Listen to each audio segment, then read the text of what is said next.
Good afternoon, everybody. It's April 28th, 2023. We are in the Old Testament. We're going to read from the book of Leviticus. We're going to read chapter 24. Closing out a little bit more of what has to happen in the tabernacle and symbolic of God's presence and our presence there. Gets into blasphemy and the punishment for blasphemy being death. And doesn't matter who you are, you're caught blaspheming God, then the penalty is death, and anyone who hears you is supposed to be carrying it out. So they want to he wants to snuff out that sin as soon as we can, because as we've seen over and over, that little bit of sin is going to add more sin, and we're going to see as we keep going that it gets bigger and bigger. Seems a little harsh by our standards, but understand, Old Testament, we have God's justice. That's what this is about.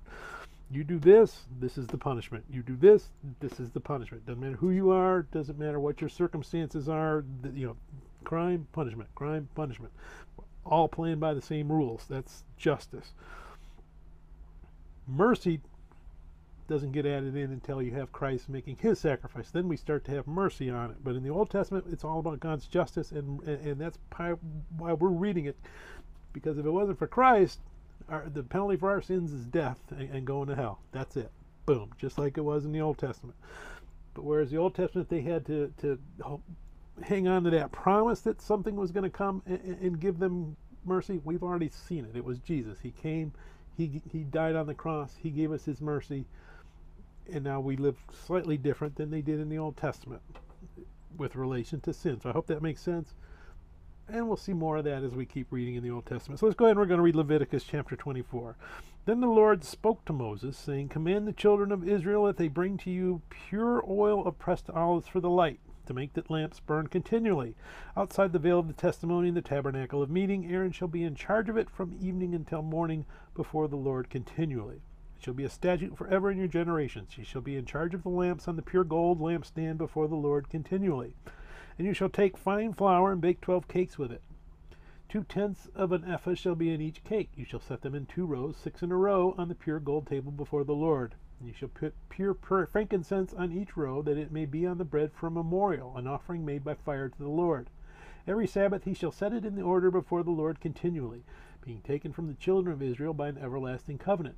It shall be for Aaron and his sons, and they shall eat it in the holy place, for it is most holy to him from the offerings of the Lord made by fire, by a perpetual statute.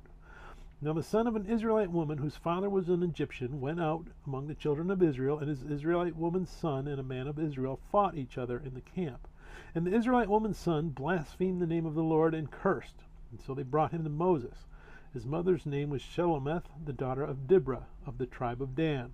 And then he put him in custody, that the mind of the Lord might be shown to them. And the Lord spoke to Moses, saying, "Take outside the camp him who has cursed. Then let all who heard him lay their hands on his head, and let all the congregation stone him. Then you shall speak to the children of Israel, saying, Whoever curses his God shall bear his sin, and whoever blasphemes the name of the Lord shall surely be put to death. All the congregation shall certainly stone him, the stranger as well as him who is born in the land. When he blasphemes the name of the Lord, he shall be put to death. Whoever kills any man shall surely be put to death. Whoever kills an animal shall make it good, animal for animal. If a man causes disfigurement of his neighbor as he has done, so shall it be done to him. Fracture for fracture, eye for eye, tooth for tooth. As he has caused disfigurement of a man, so shall it be done to him. And whoever kills an animal shall restore it, but whoever kills a man shall be put to death. You shall have the same," excuse me while I turn the page here. Doesn't want to cooperate this morning. All right. "You shall have the same law for the stranger and for the one from your own country, for I am the Lord your God." Then Moses spoke to the children of Israel, and they took outside the camp him who had cursed, and stoned him with stones. So the children of Israel did as the Lord commanded Moses. May God bless the reading of his word. May God bless you. Bye.